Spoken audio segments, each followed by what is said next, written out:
Hey guys, this is Valentina Palladino for Ars Technica, and I'm here with one of Fitbit's newest devices. This is the Charge 2, and it's essentially meant to replace the Charge HR. The Charge HR is kind of right in the middle of Fitbit's lineup of fitness trackers. It's $150, and so is the Charge 2. And it basically adds a few new features to the Charge HR, including an estimated VO2 max reading and interval training with a slightly different design. It has a larger screen and interchangeable bands, so it can kind of be a little bit more fashionable to a point. I tried this out to see if you're using a Charge HR, should you upgrade? But also I think Fitbit is betting on the fact that some new customers will come in who may have wanted the Charge HR and never scooped it up when it was available. So the Charge 2 looks a little bit different than the Charge HR. The biggest difference is the display. The display is about 1.5 inches now compared to the Charge HR's small, very narrow display. And the Charge HR's display could really only show the time at once. But now this kind of takes a little bit of hints from the Alta, the Fitbit Alta, where you can see the time as well as some other stats on there when you're looking at it. Over here are the hinges where you'd be able to take off either side of the band and replace them with different colors, different textured ones. Make no mistake, this is not necessarily going to be the most fashionable device. On the side, there's that singular button that you can use to scroll through things on the display. The display is a touchscreen, so you can tap to see stats on the home screen. So by pressing the side button, I can move to where we have the workout shortcuts.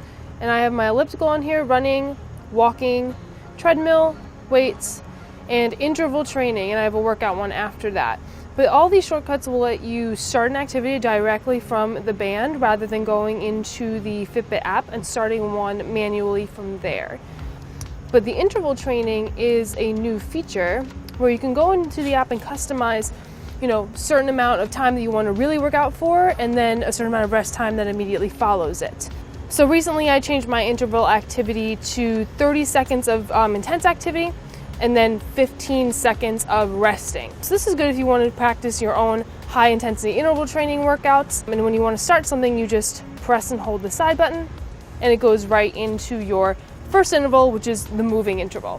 And this will count you down. You can tap on the display to see your heart rate, calories you burned, different things like that, and then go back to the move interval and it'll count you down. And the best part is that you could look at this when you're working out, but the band will vibrate when your next interval comes up, which is your resting interval.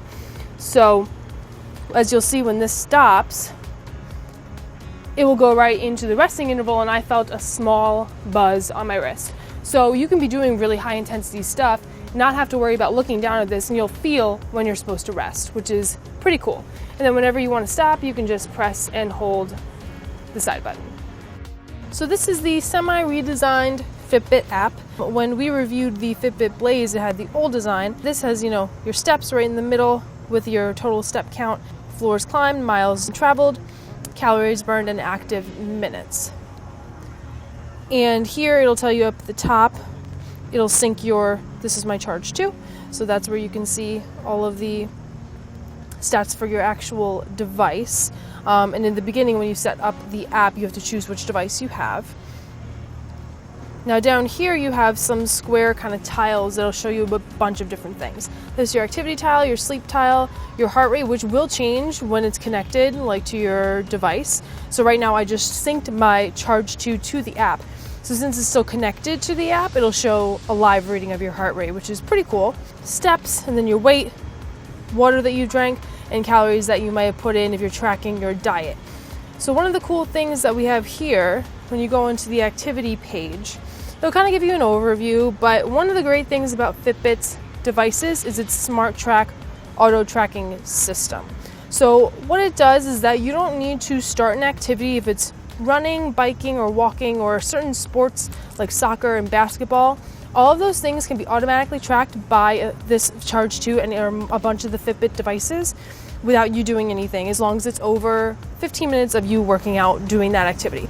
So if you go down here, go past the interval workouts I just did, switching off between running and walking for a few minutes, and the Fitbit app, when I sank my Charge 2, it automatically recognized that I did about 29 minutes of running, which is pretty cool because I didn't start that activity on my Charge 2 when I started running. I just let the Charge 2 kind of do its thing, and it recognized that I had been running for a long period of time and automatically started tracking me.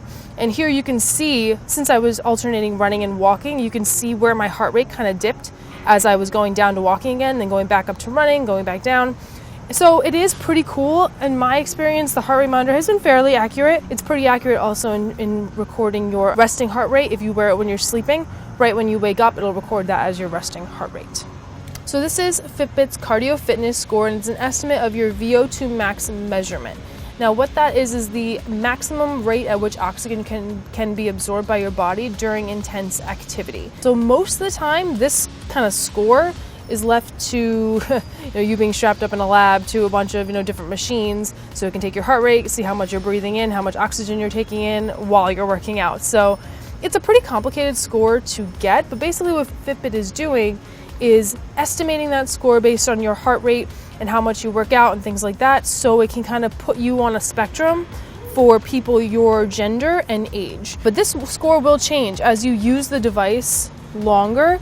Since it is taking your heart rate continuously, it will use your heart rate readings and your activity readings as you record workouts to change your cardio fitness score and the estimate VO2 max as time goes on. If you go look at forums on Reddit or things like that, when people are discussing what they want to see with their Fitbits, a lot of it is Health Kit integration and Google Fit integration. But unfortunately, with the Charge 2 and the Flex 2 and some of the newer devices, they still don't have that. And the app, you can't really share information back and forth. So if you use Health Kit or Google Fit to track all of your activity, unfortunately, Fitbit's going to kind of force you to use their app and their ecosystem if you're using a Fitbit device.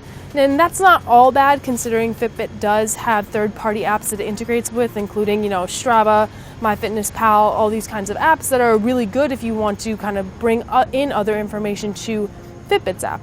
But if you have been looking into a Fitbit, particularly the Charge HR, or maybe you're interested in the Flex 2 or Surge or something like that, or even the Blaze, you might want to take a look at the Charge 2, just because it is $150 and it does offer a lot of really good features. Honestly, the biggest competition for the Charge 2 is Garmin's VivoSmart HR, which, unlike the Charge 2 can get all of your smartphone's notifications, the Charge 2 can only really get your call, text, and calendar alerts. And it also has music controls, which the Charge 2 does not have. However, it cannot automatically track certain activities like the Charge 2 can. The Smart Track is Fitbit's feature, and that's pretty much all of its devices can do that. So if you like the kind of ease of just putting a device on and being able to go to the gym or go outside and track something without doing anything, then the Charge 2 is really worth it, because that is a really nice feature.